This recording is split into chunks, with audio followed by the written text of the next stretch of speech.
We have, as I've mentioned, the opening of the program this afternoon, 2 congressional seats unoccupied. Of course, 3rd Congressional District because of the passing of Congressman Walter Jones, and the 9th because of an uncertified election, and that, of course, down in the southern regions of the state, in the south of Charlotte, portions of Charlotte. There's been a special hearing underway now the past 2 days, and I understand that the hearing should be coming to a close on Wednesday, or at least that's what I've been told. Let's find out about that from our guest this afternoon. Also, by the way, the guest speaker this evening at the Coastal Carolina Taxpayers Association event there at the Stanley Ballroom in New Bern. But before we get to that topic, let's talk about the 9th Congressional District with our guest, Jay DeLancy of the Voter Integrity Project. Jay, good evening to you. Good evening, Lockwood. What a day. So let me just make an observation. I want to make an observation here that you shared with us yesterday that there were at least 2 cases that became clear in the witness testimonies during yesterday's Board of Elections hearing and reports of voter harvesting or ballot harvesting on by 2 separate groups. I've looked at the newspapers here, have seen nothing to that effect. Is that because the focus is just on the race conducted by Mark Harris, or could it be that there are members of the press who just don't want to consider that there might have been mischief on the part of other candidates or maybe the other party?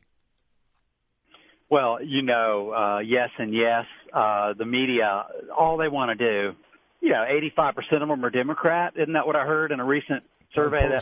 Laura, whatever her name was, I'm sure you heard about it. That journalist from Laura Crowley? CBS who Laura Crowley. The one. No, okay. Wrong one. Then the one who outed herself yes. said the media is totally left-wing biased. Yes. So they want Harris out.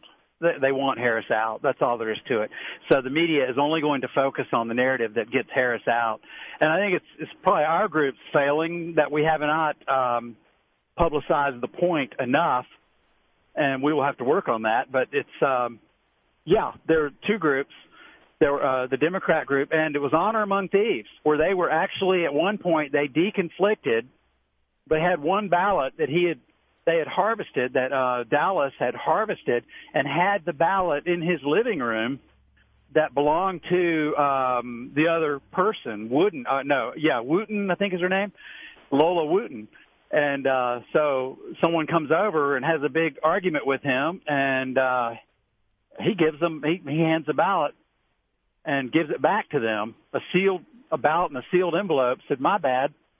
Then they started deconflicting that. I want to be sure you got your people and I got mine. There are 2 criminal enterprises down there vying for control of the electoral machine. Oh. And apparently, apparently where they're really fighting is over the sheriff race. And, I'm not sure who won, but that was really what it was about. All right. Now, Jay, real quick question. I asked this question rhetorically before you joined us, if this might possibly taint, because that was one of the words that was used in the description of this case, taint that election as well. Obviously, there's a focus right now on the congressional election, the congressional race between Mark Harris and Mr. McCready. But my question is there a possibility that the Board of Elections will find other races that are in question as well?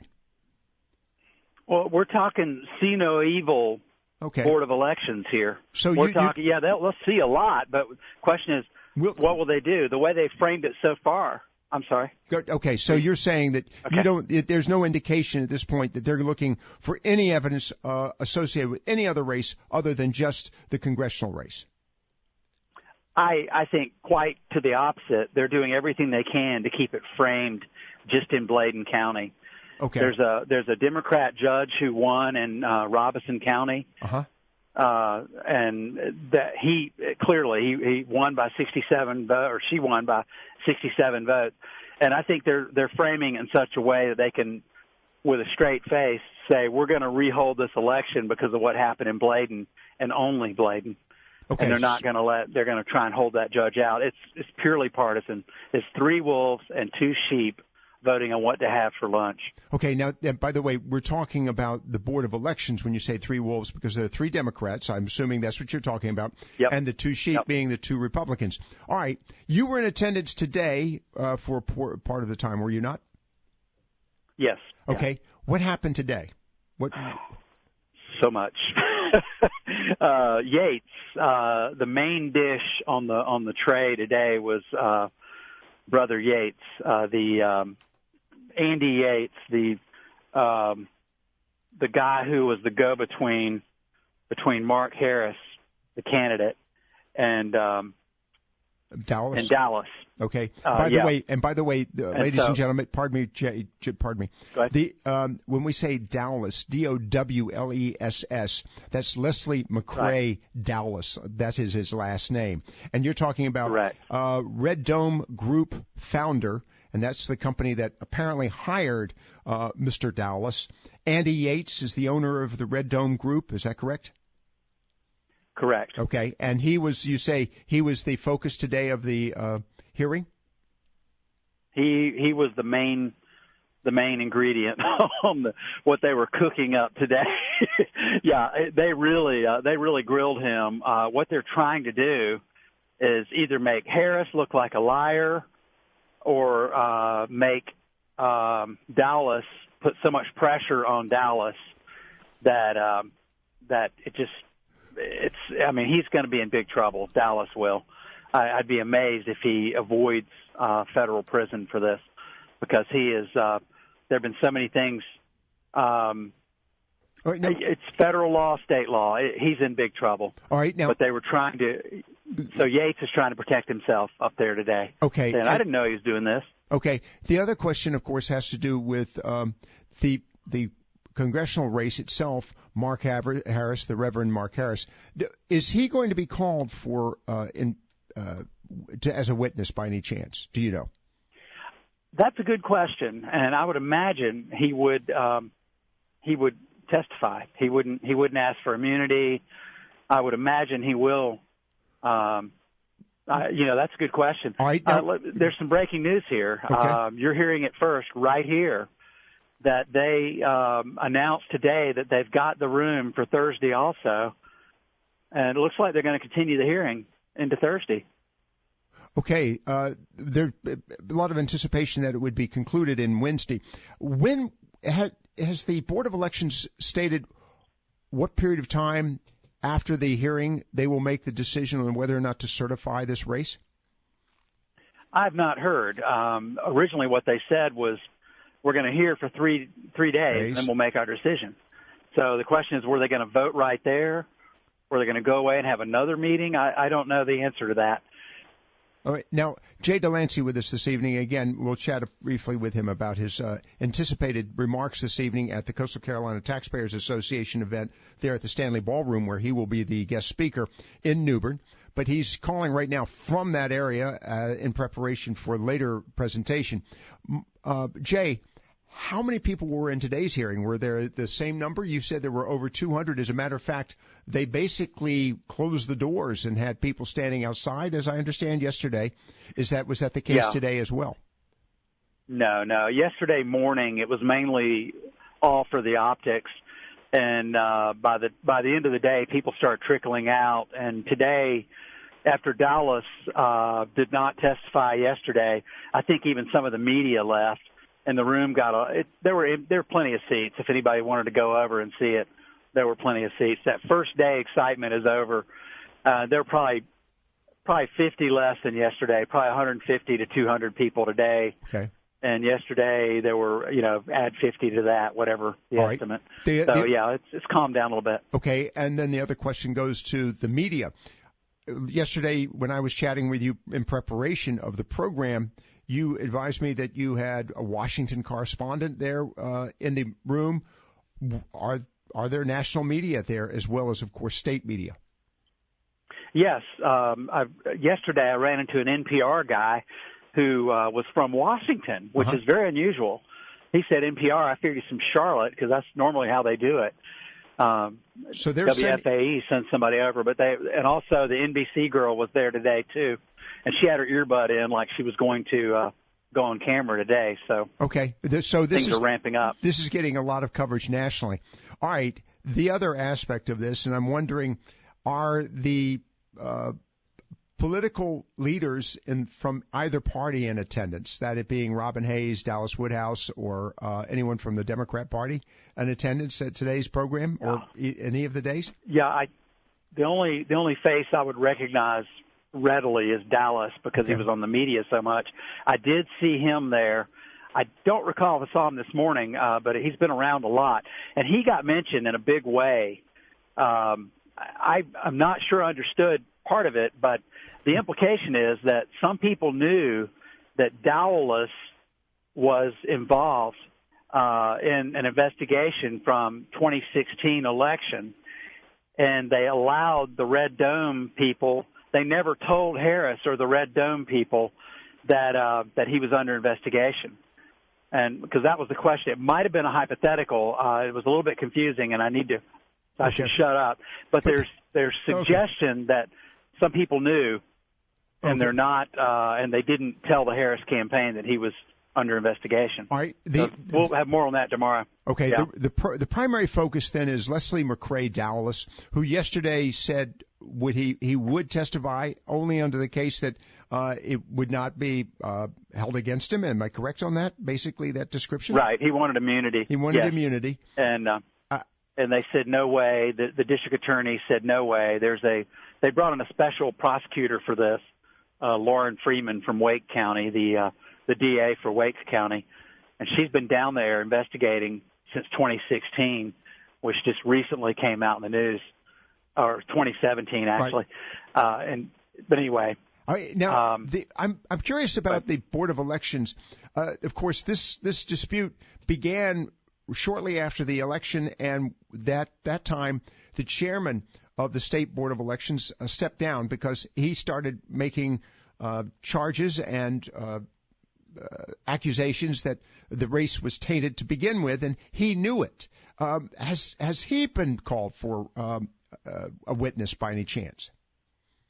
No, he was there yesterday. Okay. He didn't get called, but he was sitting right in front of me yesterday, and then today he was a no-show. Okay. So I don't know. And then go ahead. All right, now, again, how this is structured, you have lawyers for Mr. Harris and you have lawyers for Mr. McCready, or is it lawyers for Mr. Harris and lawyers for the Board of Elections? Who's representing who here? Well, all three parties. The Board of Elections are in the middle. They're prosecuting the case, and then McCready's lawyer, a high-powered D.C. lawyer, well, actually, they're probably all that way. But anyway, he argues, he cross-examines after the state prosecutes the individual. And then the Harris guy gets to cross-examine again, and they go back and forth. And then the board at any time may ask questions. When I say they go back and forth, they're cross-examining, and I want to redirect, I want to clarify something. You know, it's back and forth. It's a quasi-judicial proceeding. Okay. So there's no limits to how many times they go back and forth. Okay, and then how long are they keeping the witnesses on the stand? I'll use that description, or in the chair. Is it a long period of time? Yes, and Yates, he was on since late morning, and he stayed on. They closed it out with him there, and I don't think they were finished because it just kind of ended abruptly because of the time problems. All right. So yeah. And then I think he'll be back tomorrow. Okay. And when does the hearing begin? When does it start? What time in the morning? 9:30. 9:30. And it's live streamed on WRAL, by the way, if people want to watch it. If you want to watch grass grow. All right. We've got with us Jay DeLancy of the Voter Integrity Project. Jay, I'm not going to ask you your analysis of the hearing insofar as what you think the conclusion will be. Let's instead talk about your presentation this evening. You're at the Coastal Carolina Taxpayers Association, a monthly meeting there at the Stanley Ballroom. You'll be the guest speaker this evening. What will be your topic? Will this be one of your topics, the topic of the 9th Congressional District? It might come up. Okay. Yeah. First off, breaking news to anybody who's headed there. I was calling the host, the person who hosted me in, to let him know I'm running late and I'll be there. Okay. My Garmin says I'll be there at 7:01. So hopefully someone listening is headed that way. They're listening in as we speak. I'm confident. Okay. I speak at 7 supposedly, but I'm running late. So. All right. And you were there reporting on the events there at the Board of Elections. What will be your topic this evening? Of course, voter integrity. Will it be also an issue associated with getting poll watchers and things of this nature? Well, there are more urgent matters than poll watchers right now, and that would be something that came out crystal clear this morning was reference back to the partisan breakdown of early voting, because there's no law under North Carolina statute that requires both parties to occupy the early voting locations. That law only applies to Election Day. Now think about that for a minute. If you ever walked into a poll and thought, am I the only Democrat in this room? Or am I the only Republican in this room? If you walked in and wondered that during early voting, the answer may have been yes, because there's no law that requires both parties to be there. And the way that came out was they showed a staffing chart, if you will, a memo or something that showed the staffing and the partisan breakdown and the racial breakdown in Bladen County for the early voting location. And there they were. There were no Republicans in there. There were 2 unaffiliated and about 5 Democrats. And that was the only early voting location for that entire county. And, that was the morning here, was them unpeeling who saw the tape, who saw the voter, the tallies. Okay. And it became clear, accidental damage release. And Michael Speciale, representative in this area, he had introduced a bill a couple of years ago, and as soon as I saw that during lunch, I called their office and said, hey, you need to look at that bill again, because this proves your point that these things are stacked. They're stacked partisan-wise, and there's no way the Republican Party interests were ever represented in Bladen County at those polls. There were 2 unaffiliated. They may have been Republican-leaning. I haven't looked them up. I don't know what kind of ballots they've pulled in the past, but we will look them up. All right. Anyway, that'll be a big issue to get. Go ahead. Go ahead. No, why is that going to be a big issue? Okay. Why do you need? We're going to discuss that tonight. Yeah. Why do you need to have a state a representative, party representative from each party in the early voting precincts? Well, look what happened at that precinct. They pulled the tape. They tabulated the results from the early voting machine illegally, I might add, and they sat there and looked at it. 5 employees looked at it while the chief judge turned her back on that and said, hey, none of this happened on my watch. And yet multiple witnesses got up and said they did that. See, these kinds of things happen when there's only one party represented during early voting, and God knows what else is happening. But we had caught an employee once forgetting to tell unaffiliated voters that they could draw a Republican ballot. She was deceiving on that, and I'd gotten enough complaints on it that I went in and broke the law myself for the first and only time in election while I've been doing this. But I put a cell phone in my pocket and recorded her giving me the same business, misleading me on which ballots I could take. Okay. And did it right there on my camera. We put it up on the website and got her in trouble. I remember that. Yeah. All right. We're going to let you go because I know you've got to get to your meeting there. You're going to be arriving in about 20 minutes. And that, of course, is Jay DeLancy. He's going to be the guest speaker this evening at the Stanley Ballroom, Coastal Carolina Taxpayers Association. He's arriving as we speak. Jay, drive carefully. I look forward to further conversations with you about this event there in Raleigh with the Board of Elections. And I thank you for your time this afternoon. And by the way, thank you, Lockwood. I think you're sharing this information related to having party observers at early voting, something that a lot of people have. They've taken it for granted. So it's a very good point. Thank you for being with us. I don't mean observers. I want employees. They need to be employees. That's what we need is paid employees. Anyway, all right. Okay. All right. Well, we'll continue this conversation. Jay, thanks for being with us this evening. Thank you, Lockwood. Good night. Good night. Viewpoints on the Talk Station FM 107 AM 1240. We're going to talk more about ballot harvesting here in just a few moments. Stay with us.